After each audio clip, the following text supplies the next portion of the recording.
sige. At patingin niya, sir. Ayun. Parehas lang, di ba? Ito yung na-fracture dati, sir. Ito yung na-fracture dati. Ngayon, itong magiging difference ito. Once na may hindi na to ordinaryong tapilok, oh, Ano may screw na. hahatakin kasi to, sir, eh. Ganito magiging ano yan. Ang Sandali, sir. Talakin ko lang yung nanay ko para maintindihan niya. sir, sa ano kasi, sa ganito ang pagkakataon. Ito kayo na sige po kayo nito. Nakakalakad mo pala si nanay. Ngayon pala, tayo po, masakit sa namamaga. Opo, kasi yung ganito, tulad yan, nag-walk-in po, nag-walk-in po pa tayo. Pagka ganito kasi nakita ko, talagang hindi na namin pinapapunta pagka ano, kasi yung ganito, yung healing ano nito, talagang hindi na po 100% na makakabalik. Kasi naka-cross yung ano sa kanya, oh. Yung nasa ibaba, dalawa. Yung isang sinabit nung yung isa, idinugtong dun sa may ano, idinugtong sa nabali. Kasi biyak din yung pinaka tibial shaft niya na biyak. Ngayon idinugtong yung isa, pero kung wala ito, hatakin ko to eh. Kaso yung ano na yan, mababangal yan, sir. Kaya ang pinaka the best na gagawin ni nanay dyan, aalalayin na lang yan para hindi mamaga. Kasi mamamaga yan once na nilakad mo ng malayo. Pero kung nakapahinga ka, wala lang, goods naman yan. Pero pag pinilit mo ilakad yan, ano yan, magre-retaliate yung pamamaga sa Puta ka rin, sa no? mga tendons. Yung ganito kasing kaso, Ako na lang mag-defend. kung ano lang yung ma-recover niya, yun lang. Kung baga nawala na yung maga, yun na po yun. Kasi dito, natabasan ng ano eh. Opo, kasi sabi ng doktor, hindi raw bumalik ito eh. Opo, hindi nga nakabalik eh. Bone to bone na raw kaya siya masakit pag tinatapak niya. Opo. Kaya, So ito yung iniwan na to, yan lang ang ano, yan lang nila magkakadiferensya. Kung hindi dyan lang, kung dito lang sa taas, kung ito lang, kung ito, hanggang dito, wala ito,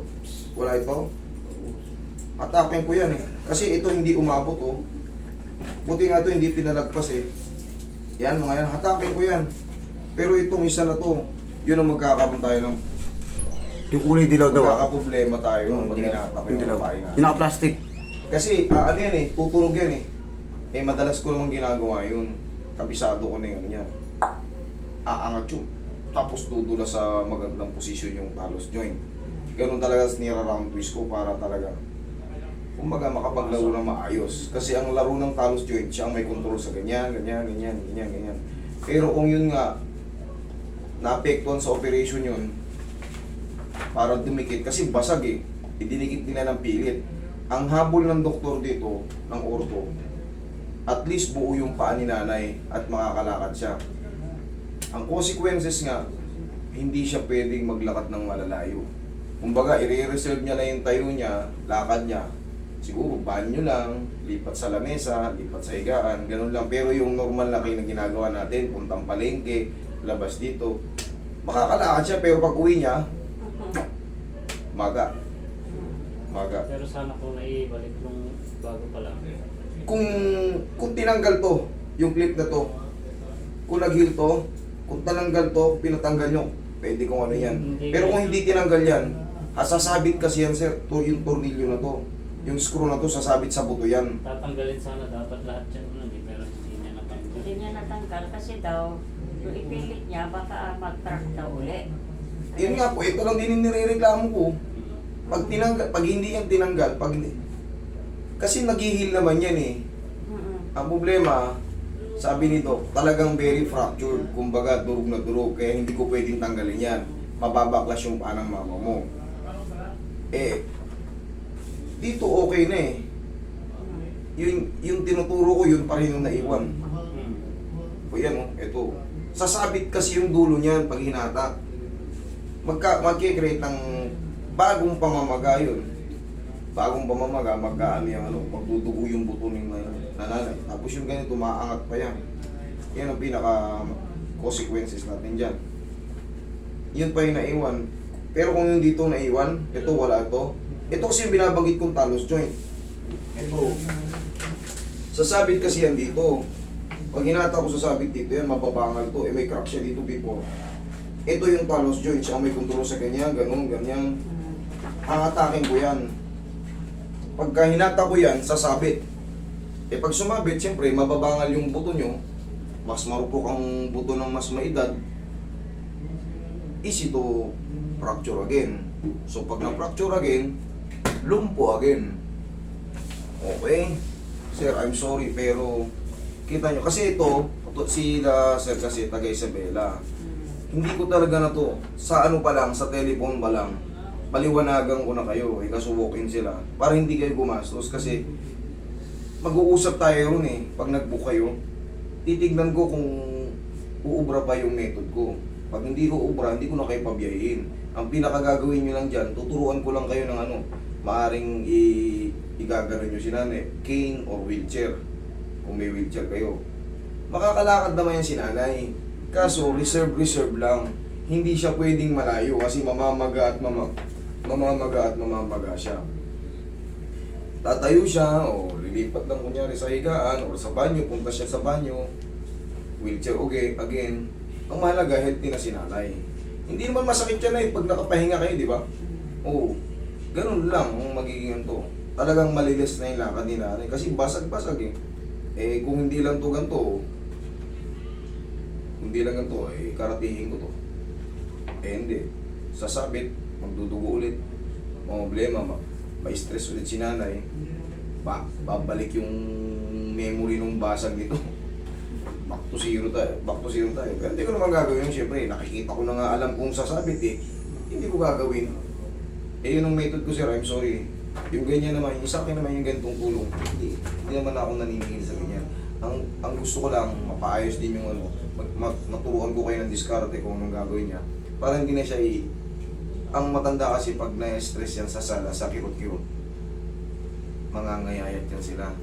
Palagi nilang iisipin. Kaya ang pinaka-the best niya pa, wala namang masakit, i-wheelchair yung sinanay o kaya yung apat na ano, yung tungkod na apat yung paa. Walker. Okay, yung para hindi niya masyadong nadidiinan. Once kasi madiinan mo yung fracture at yung ano, yun nga, sabi nga ng doktor, mamamaga siya ulit, mamamaga lang. Ulit lang. Hindi ito tinanggal kasi durog talaga.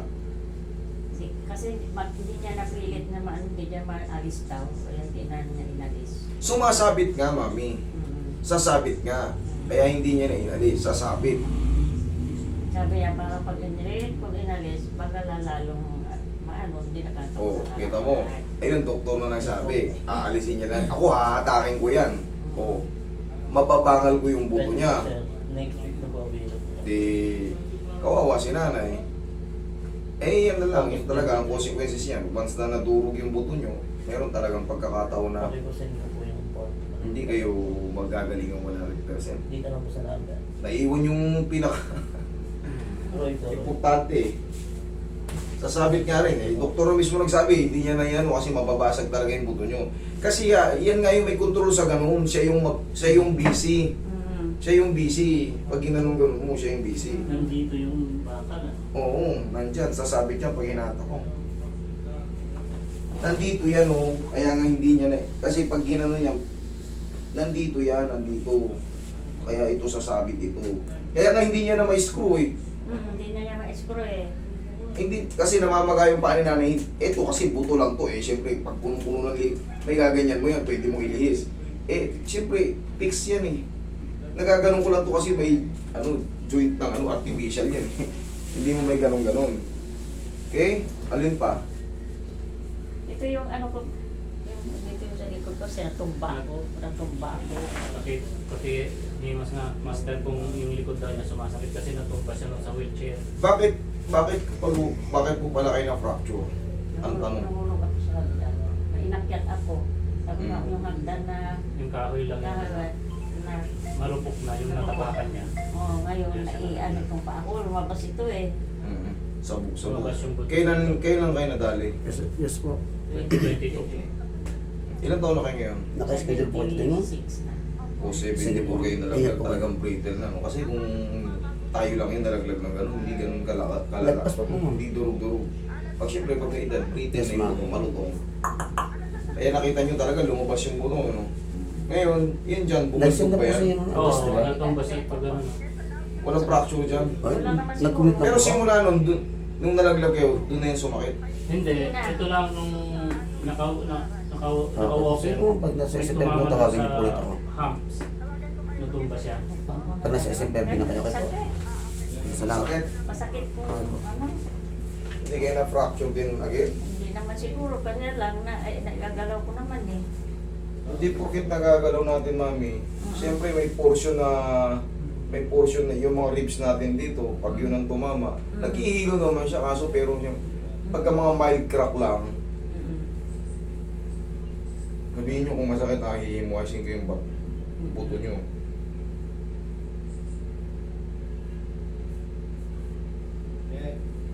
Baka mag-positive kayo sa ano eh, yung mga mild crack eh. Saan ang pinakamasakit, mami? Diyan sa may dito. Dito? Hindi dito sa ribs ha? Hindi. Sure kayo ha? Oo, dito. Ito? Yan. Oo. Sana pinag-x-ray din pala natin yung ano, nagpa-x-ray ka ng paa. Yung sinabi. Bumukol oh. Bumukol. Halika, sir. Tingnan mo, iba yung tigas niya. Ito yung spine ha? Ito, hindi ito. Yan, spine yan, yung pinaka-ano. Ito yung masakit mismo kay nanay. Oo. Kumparahin mo yan. Yan. Yan ang masakit. May bumukol. Bumukol yung ano. Baka naghihil na ito, naglaman. Hindi lang, kailan lang isang buwan lang eh. Hindi naman ano. Pero tumama to. Tumama talaga siya. Tumama talaga. Mm-mm. Sir, ito, hindi ko to pipigain ng todo. Siguro, haplusin ko na lang ng pagmamahal kasi malayo sila sir. Ano ko na lang, pakuswelo ko na lang talaga ngayon ko. Pero hindi ko siya didiinan kasi out of ano tayo. 76 na kasi nanay, tumama pala. Ayan, nagbago yung ano. Yan, nagbago. Dito, kapay mo rito, wala. Ayan, bumangat. Meron tayong tinatawag na spinous process. Yan o. Yung mga ganyan, yung maaaring umusog siya. Ito oh. Halos the same lang din to sa actual. Ito yung ano kay nanay, yung mga ganito. Yan ang spinous process. So, bumaldog yan, tumama talaga yan na yan. Sabi na gano'n. Ito kayo na ano ko. Sa kabila, kapain mo, wala. Diba? Para may matigas siya. Eh, siyempre, pag dito pinalalagutok ko kung paano mabasag lalo. Siyempre, hindi ko naman gagawin yun. Iingatan, hindi, anin ko na lang na mamassaging ko na lang ha. Tapos, konting pectus lang na ano. Hindi ko na patigiin. Karatihin ang di marunong. Magkanda basag-basag ang buto niyan. Masakit siya. Kaya nga masakit nga kaya hindi talaga. Kung may x-ray yan, kaya nating ano yan. Titignan ko, kagaya niyan, may x-ray. Sana Oh. pinag-x-ray. Hindi basta-basta ano kasi siyempre, na-disgrasya kayo kung normal na back pain lang yan, kung hindi siya natumba, bakit ko tatanggihan? Nasa assessment ko rin kasi yan kung paano ko i-apply yung method ko. Dito kasi dinidingnan ko yung likod na to. Pagka ganitong sitwasyon, hindi ko didingnan kasi wala akong nakikita, hindi ko nakita yung loob Baka madisgrasya ko lang si nanay, baka magdugo pa yung likod niya. Siyempre pag ang buto, na-fracture mo again, anong kalalabasan? Magkaroon ng inflammation sa loob. Iba pang mga komplikasyon pagka na-damage.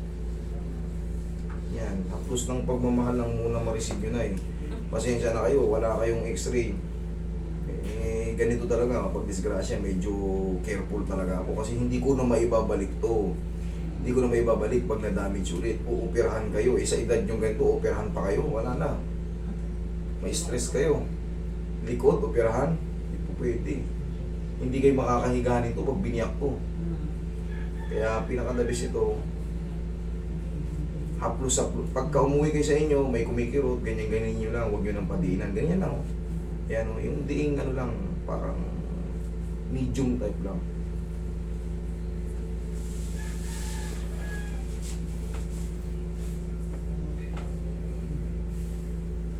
Pero kung dito lang yung mga glam, ganyan, dyan tumama yan, dito sumasakit, Maaaring stress lang yun.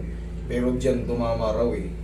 Napuruan. Natumba ko talaga yung gabo. Kaya hindi po pwedeng ano eh. Hindi po pwedeng basta-bastahin. Kasi mas malaki magiging damage. Mas malaking pagiging problema. Talagang iindahin ni nanay yun. Wala namang hirap din. Kaninong tuhod yun basag din? Sa'yo? Sa kanya. Pero ito sir, ano to eh, may sumasakit eh. Nung 2 weeks ago, nagsimula, parang may namaga dito. Sino sa'yo? Hmm. Sa'yo yung tuhod may fracture din? Hindi. Kanino yung tuhod? Sa kanya rin. Kanya rin yun? Hmm. Hindi, yung isang ako, isa. Ayun, yun. Hindi, yun. Yung isa. Kanino yan? Sa kanya rin. Kanya rin. Sa kanya rin to. Kala ko tuhod. Ito nga daw sir, hindi raw na bumalik ito, sabi nila. Kala nga, hindi na perfect yung operasyon. Oo, hindi nga. Oo, hindi nila nakita. Mahirap kasing perfectin talaga pag kaya nga eh. Huwag na natin alisin kasi pag pinilit ko, baka mag-crack uli. Yun nga eh. Mm. Ayaw na, hindi na pinilit ng doktor. Oo, hindi na niya Eh pinilit. siyempre, pag hinata ko yan, anong mangyari? Mabasag ulit. Sabi niya, baka sabi niya mag-crack ulit, lalo hindi ka makalakad namin. Kaya Eh, yun bayaan na lang natin, remembrance mo na lang, sabi ba naman? Hindi niya alam. Eh siyempre, kayo magdudusa. Saka aabutan na sana siya, aabutan na kasi siya nung ano eh, yung ano ba yun, yung anesthesia. Yun, tumun. Mami, ito lang muna talaga magagawa ko sa inyo. Haplos ng pagmamalang, konting adjust. Hindi talaga siya pwedeng pakialaman eh. Tsaka 76 na kayo. Hindi na po pwedeng mabasagan kayo ulit. Pag nabasagan kayo ulit, wala na. Magtutusa na naman kayo sa ikaan. Sabi ko noon, hindi ko na pa sana, basta maghihilom na lang siguro yan. Sabi ko, Maghihilom nga kaso durug-durug eh. Talagang kailangan niya ano eh. Kailangan, maganda na rin niya kahit pa paano makakatayo. Naghihilom naman yan. Ang problema nga lang, siyempre mas mabagal ang metabolismo nyo. Tsaka hindi na siya talaga mapiperfect talaga na ano. Kahit ikaw mismo, eksperimentohan yung sarili nyo. Alam mo yung buto ng legs ng manok? Basagin nyo mismo ha, ikayo mismo magbasag. Kitang-kita nyo yan sa tapat nyo. Ibalik nyo ng perfect. Tignan nyo kung mabalik nyo ng perfect.